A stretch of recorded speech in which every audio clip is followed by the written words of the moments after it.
तो hello guys, किस पहले वीडियो में हम बीटीएस के एपिसोड 84 की पार्ट 2 को एक्सप्लेन करने वाला हूँ। और अगर आपने पिछले वाले पार्ट नहीं देखे हो तो जाकर पे जरूर से देख लेना, मैं लिंक वीडियो को डिस्क्रिप्शन में दे दिया हूँ। तो चलिए बिना कोई बकवास किए बढ़ते हम वीडियो की तरफ। और जैसा कि हमने पिछले एपिसोड में देखा था कि साउयन इनर एकेडमी में पहुंचने के बाद फॉस्टलर सुकैन से एक न्यू हेवनली फिल्म के बारे में पूछा था। और जब साउयन फॉस्टलर सुकैन से एक न्यू हेवनली फिल्म के बारे में पूछा था तो फॉस्टलर सुकैन काफी ज्यादा शॉक्ड हो गए थे। और अभी फॉस्टलर सुकैन हैरान इसलिए थे कि क्योंकि उसे भी पता था कि हेवनली फिल्म इस दुनिया में बहुत कम पाए जाते हैं। और वैसे भी अगर सालों पहले जेनन एकेडमी के हेडमास्टर नहीं होते तो वो लोग कभी भी फॉलन हार्ट फिल्म जैसे हेवनली फिल्म को इनर एकेडमी में कैद नहीं कर पाते। और जब साउयन फॉस्टलर सुकैन को चुप देखता है तो वो फॉस्टलर सुकैन से कहता है कि फॉस्टलर सुकैन, आप तो जानते होंगे कि जो मैं अभी की मेथड प्रैक्टिस कर रहा हूँ वो सिर्फ हेवनली फिल्म को लेने से ही स्ट्रॉन्ग होता है। और जबकि वक्त में एक और हेवनली फिल्म को ले लूंगा तो मेरा ये डीमन पॉइजन स्पॉट ऑटोमेटिकली खत्म हो जाएगा। अब इसके साथ ही फॉस्टलर सुकैन साउयन से कहता है कि हेवनली फिल्म, ये कहना बहुत ही ज्यादा आसान है कि हम इस चीज को इजीली ले लेंगे, मगर डाउकी कॉन्टिनेंट में हेवनली फिल्म बुद्धिस्ट और ट्रांसमिशन सिलेबस से भी बहुत ज्यादा इंपॉर्टेंट है। और इस हेवनली फिल्म के लिए बहुत सारे एक्सपर्ट भी मरने मराने पर तैयार हो जाते हैं। और अगर किसी को भी पता चल रहा है कि हेवनली फिल्म किसी जगह और मौजूद है तो वहाँ पर बहुत सारे एक्सपर्ट जमा हो जाएंगे। और अभी के लिए तुम भूल जाओ कि तुम कोई हेवनली फिल्म ले भी पाओगे, क्योंकि तुम्हें किसी हेवनली फिल्म को सर्च करने पर भी बहुत सारे एफर्ट लगाने होंगे। जो सुनकर साउयन एक लंबा सांस लेकर फॉस्टलर सुकैन से बड़े अच्छे से बात करते हुए कहता है कि फॉस्टलर, मुझे नहीं पता कि हेवनली फिल्म को ढूंढना कितना ज्यादा मुश्किल है, लेकिन फिर भी मैं इसको ढूंढ निकालूंगा। और मुझे इस बार जेनन एकेडमी में आने का रीजन यही है कि मैं किसी एक न्यू हेवनली फिल्म के बारे में इन्फॉर्मेशन इकट्ठी कर सकूं। और वैसे भी फॉस्टलर, आप तो डाउकी कॉन्टिनेंट के बारे में काफी कुछ जानते हो, तो आपको भी हेवनली फिल्म के बारे में थोड़ा बहुत तो नॉलेज होंगे ही। अब साउयन की ये बात को सुनकर फॉस्टलर सुकैन हंसते हुए साउयन की तरफ देखकर बड़े अच्छे से बात करते हुए कहता है कि साउयन, तुम अपने मास्टर याओचेन से क्यों नहीं पूछ लेते, वो मुझसे भी ज्यादा इन चीजों के बारे में जानता है। और वैसे भी वो एक एल्केमिस्ट ग्रैंड मास्टर भी है और वो हेवनली फिल्म को बड़े अच्छे से समझते बुझते भी है। और मैं उनके सामने कुछ भी नहीं जो कि मैं तुम्हें मशवरा दूं। मुझे लगता है कि तुम्हें अपनी टीचर से ये बात पूछ लेनी चाहिए। और अब फॉस्टलर सुकैन की ये बात को सुनकर साउयन काफी ज्यादा सैड हो जाता है। और वो आहिस्ता से फॉस्टलर सुकैन को कहता है कि मेरे टीचर को हॉल ऑफ सोल वालों ने पकड़ कर ले रहे हैं और मुझे एक और हेवनली फिल्म को पाने की रीजन ये है कि पहला तो मैं अपनी बॉडी में से इस डीमन पॉइजन स्पॉट को खत्म कर दूं, और दूसरा उस हेवनली फिल्म को पाने के बाद जो मुझे स्ट्रेंथ मिलेगी उस स्ट्रेंथ के साथ मैं फिर हॉल ऑफ सोल को डिस्ट्रॉय करके अपने टीचर को वहां से बचाकर बाहर निकाल दूं। और जब फॉस्टलर सुकैन साउयन के मुंह से ये सुनता है कि उसके टीचर याओ लाओ हॉल ऑफ सोल के हत्थे लग गए हैं तो वो चिल्लाकर कहते हैं कि क्या सच में याओ लाओ को हॉल ऑफ सोल वाले पकड़ कर ले गए हैं, जिस पर साउयन अपनी दांत पीसते हुए हाँ में सर हिला देता है। और इधर फॉस्टलर सुकैन गुस्से में साउयन को बताता है कि मुझे नहीं पता कि ये हॉल ऑफ सोल वाले कुत्ते क्यों इतने ज्यादा पावरफुल स्पिरिचुअल बॉडी को इकट्ठे किए जा रहे हैं। और वैसे भी काफी सालों पहले हमारे जेनन एकेडमी के हेडमास्टर की लड़ाई इन हॉल ऑफ सोल वालों के साथ हुई थी और उस टाइम हमारे हेडमास्टर का टकराव हॉल ऑफ सोल के जून नेलर से हुआ था जो कि 2 लेवल का एक्सपर्ट था। और तब के वक्त हमारे हेडमास्टर ने जून नेलर की एक भी नहीं चलने दी थी, उसे मार मार कर धजिया उड़ा दिया था। अब जून नेलर का सुनकर साउयन फॉस्टलर सुकैन से पूछता है कि ये जून नेलर होता क्या है, लेकिन साउयन ये समझ गया था कि ये जून नेलर एक 2 लेवल का एक्सपर्ट होता है जो कि हॉल ऑफ सोल में इस लेवल को जून नेलर से दर्शाता है। अब इसके साथ ही फॉस्टलर सुकैन साउयन को बताता है कि अब तुम भी उस फैक्शन के एनिमी बन गए हो और अभी के लिए तुम ऐसे ही जाकर अपने टीचर याओ लाओ को ना ढूंढना, क्योंकि अगर तुमने ऐसा किया तो हॉल ऑफ सोल वालों को खुद को रिलेवर कर दोगे और वो तुम्हें किल कर देंगे। इसलिए बेहतर ये होगा कि तुम पहले स्ट्रॉन्ग बन जाओ और फिर तुम जाकर उस ऑर्गेनाइजेशन की धज्जियां उड़ा देना। अब साउयन ये सब सुनकर अपना सर हाँ में हिला देता है, क्योंकि वो जानता था कि हॉल ऑफ सोल के प्रोटेक्टर ने ही उसकी हालत खराब कर दी थी। और बात की जाए जून नेलर की तो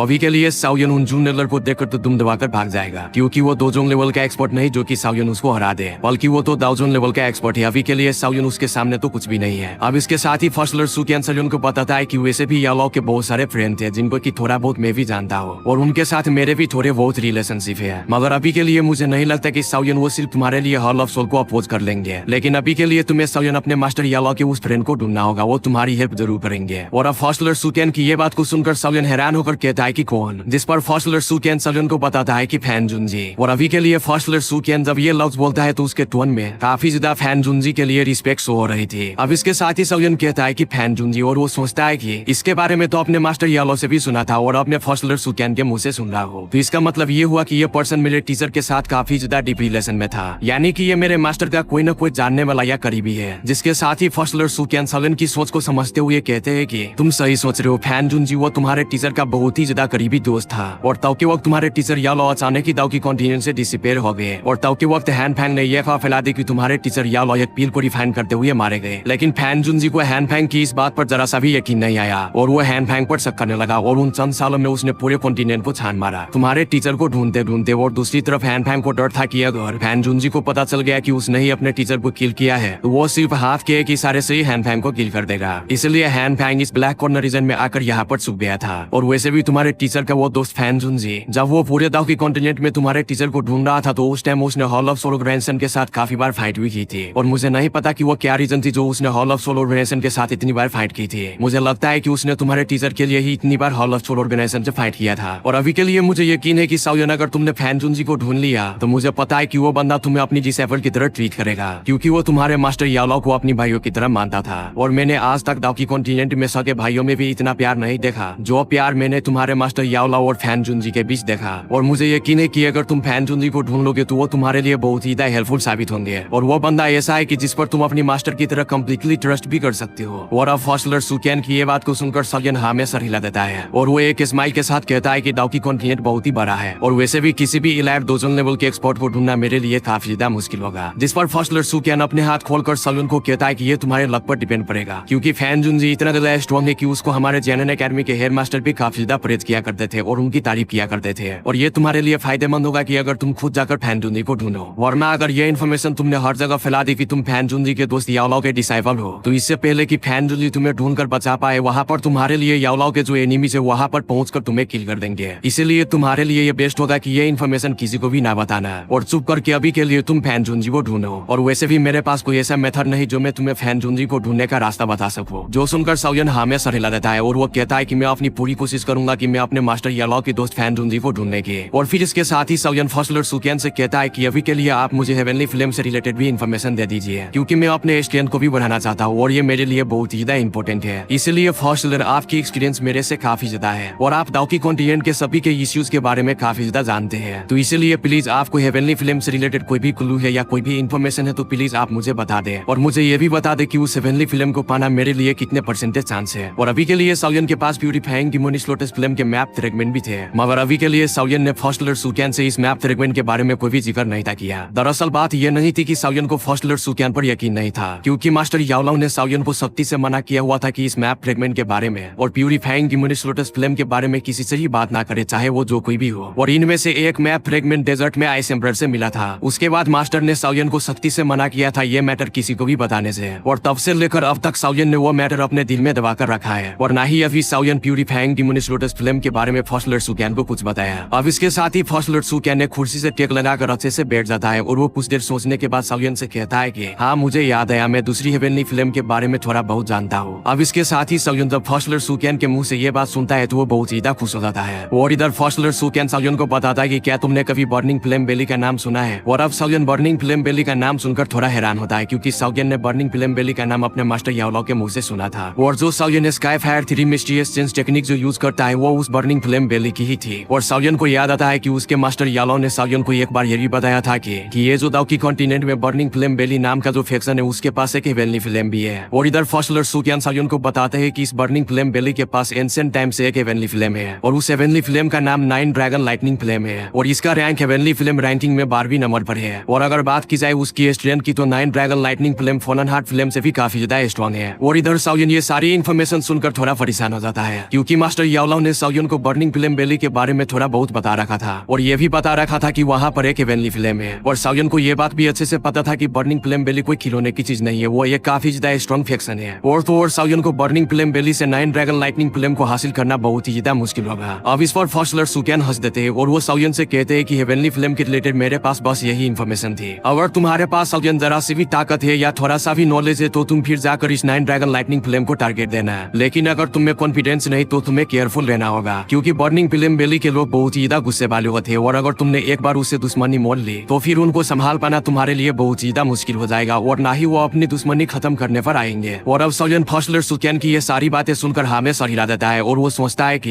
ये 9 dragon lightning flame burning flame बेली की ब्लड लाइन है और अगर कल को मैंने उस हेवनली फ्लेम को उनके हाथों से छीन लिया तो बर्निंग फ्लेम बेली के लोग आराम से नहीं बैठेंगे। और वैसे भी मुझे अपने मास्टर याओलाओ और फादर को रेस्क्यू करने के लिए इस तरह की अनएथिकल हरकत करनी ही होगी। अब इसके साथ ही साउयन एक लंबा सांस लेता है और वो कुछ बोलने ही वाला था, लेकिन इससे पहले दरवाजे के बाहर से एक आवाज आती है और वो कह रही थी कि माना कि 9 ड्रैगन लाइटनिंग फ्लेम एक हेवनली फ्लेम है, लेकिन सालों से उस हेवनली फ्लेम के रिफाइनमेंट के बाद उस पर एक स्पेशल ब्लड स्पिरिचुअल इम्प्रिंट डाला गया है और जब तक कोई भी बर्निंग फ्लेम बेली का की मेथड प्रैक्टिस नहीं कर लेता तो इसके लिए ये इम्पॉसिबल है कि वो इस 9 ड्रैगन लाइटनिंग फ्लेम को हासिल कर सकेगा। और इधर हॉस्टलर सुकेन और साउयन ये बात को सुनकर काफी ज्यादा हैरान हो जाता है। अब इसके साथ ही साउयन पीछे मुड़कर दरवाजे की तरफ अपने हाथ को करके अपनी सक्षम फोर्स का यूज करता है, जिससे वो दरवाजा टूट जाता है और उस दरवाजे के बाहर खड़ी एक लड़की वो उड़ती हुई साउयन के हाथों में आ जाती है। और अभी के लिए उस लड़की की गर्दन साउयन के हाथों में था और साउयन उस लड़की को गर्दन से उठाकर उसको गौर से देखता है तो वो साउयन हैरान हो जाता है और वो कहता है कि क्या ये तुम हो, क्योंकि ये लड़की और कोई नहीं बल्कि पैनगेट ग्रुप की वही एल्केमिस्ट लड़की सिनलैन थी, जो कि थोड़ी देर पहले टायर लेवल 40 मेडिसिन पिल बना रही थी, जिसकी साउयन के साथ थोड़ी देर पहले बहस भी हुई थी। और अब इसके साथ ही साउयन उस लड़की से थोड़ा गुस्से में पूछता है कि तुम यहाँ पर क्या कर रही हो और तुम हम पर नजर भी क्यों रख रही हो। और इधर दूसरी तरफ हॉस्टलर सुकैन भी उस लड़की सिनलैन पर गुस्सा करते हुए कहते हैं कि तुम छोटी लड़की, तुम यहाँ पर क्या कर रही हो और ये क्या हरकत थी, तुम इतनी बदतमीज कैसे हो सकती हो, तुम्हें नहीं पता ये जगह इनर एकेडमी के बहुत ही इंपॉर्टेंट प्लेस है और तुम यहाँ पर दंदनाते हुए नहीं आ सकती। और इसी तरफ हॉस्टलर सुकैन उस लड़की सिनलैन को काफी ज्यादा डांटते हैं। अब इसके साथ ही वो लड़की सिनलैन हॉस्टलर सुकैन की ये डांट सुनने के बाद वो हॉस्टलर सुकैन से कहती है कि ग्रैंडपा सु, यहाँ मेरा आने का कोई गलत मकसद नहीं था। और जब साउयन हॉस्टलर सुकैन को इस लड़की के मुंह से इस तरह से बुलाए जाने पर वो काफी ज्यादा हैरान होता है और वो हॉस्टलर सुकैन से कहता है कि हॉस्टलर, ये लड़की आपकी क्या लगती है, जिस पर हॉस्टलर सुकैन साउयन को बताता है कि ये लड़की मेरी ग्रैंड डॉटर है, यानी कि ये मेरे एक फ्रेंड की ग्रैंड डॉटर है और ये मुझे भी ग्रैंडपा कहती है। और ये लड़की हमारी जेएनएन एकेडमी पिछले साल आई थी और इसके ग्रैंडपा ने मुझे कहा था कि मैं इसको ट्रेन करूँ और इसको ग्रो करूँ। अब इस पर साउयन उस लड़की की गर्दन छोड़कर उसे कहता है कि तुम इतनी देर से हम दोनों पर नजर रख रही थी और हमारी बात सुन रही थी, तो जरूर तुमने कुछ मेडिसिनल पिल खाई होगी जिससे कि तुम्हारी ओरा हमसे चुप गया था। अब साउयन की ये बात को सुनकर वो लड़की काफी ज्यादा हैरान होती है और वो साउयन की इतनी ज्यादा शार्पाई को देखकर वो साउयन से बहुत ही ज्यादा इम्प्रेस भी हो गई थी। और फिर इसके साथ ही वो लड़की साउयन से कहती है कि मैं आप दोनों पर नजर किसी मकसद से ही रखी थी, जिस पर साउयन और हॉस्टलर सुकैन उस लड़की से पूछता है कि आखिर तुम्हारा मकसद क्या है, जिस पर वो लड़की बिना सोचे समझे साउयन को आई लव यू कह देती है, जो सुनकर हॉस्टलर सुकैन पूरी तरीके से हैरान हो गया था और वो साउयन को देखकर कहता है कि आखिर ये कौन से लेवल का ठगी है जो कि कोई भी लड़की आकर उसके प्यार में पिघल जाता है। और इसके थोड़ी देर के बाद ही वहाँ पर जमीन हिलने लगता है और वहाँ पर क्वीन मेडुसा, एक्स यूनर, लिटिल फेई डॉक्टर और लिटिल गर्ल जिया पैर हो जाती है और वो चारों लड़की मिलकर सिनलैन को लगातार बजाने लगती है और वो कहती है कि हम लोग कम है जो बीच में तुम कबाब में हड्डी बनने आई हो। और उस लड़की सिनलैन को मार कर क्वीन मेडुसा, एक्स यूनर, लिटिल फेई डॉक्टर और लिटिल गर्ल जिया उसकी चस्ने फोड़ दी थी। और वो कहती है कि अभी तो मैं तुम्हें छोड़ रहा हूँ क्योंकि ये वीडियो खत्म हो रहा है और अगली बार से थोड़ा ध्यान रखना, इस पर लाइन मारने से पहले हम सबके बारे में सोच लेना वरना तुम्हारी कचुमर बना दूंगी, क्योंकि ये हमारा बंदा है और हम उसकी बंदी है, ये तुम अच्छे से जान लेना। और हाँ, इस चैनल को भी जाकर के सब्सक्राइब कर लेना और वीडियो यहाँ तक देखी हो तो वीडियो को भी लाइक कर देना। और इसका नेक्स्ट एपिसोड बहुत जल्द आने वाला है, तब तक के लिए बाय बाय, ड्रेस यू खाओ और मस्त रहो।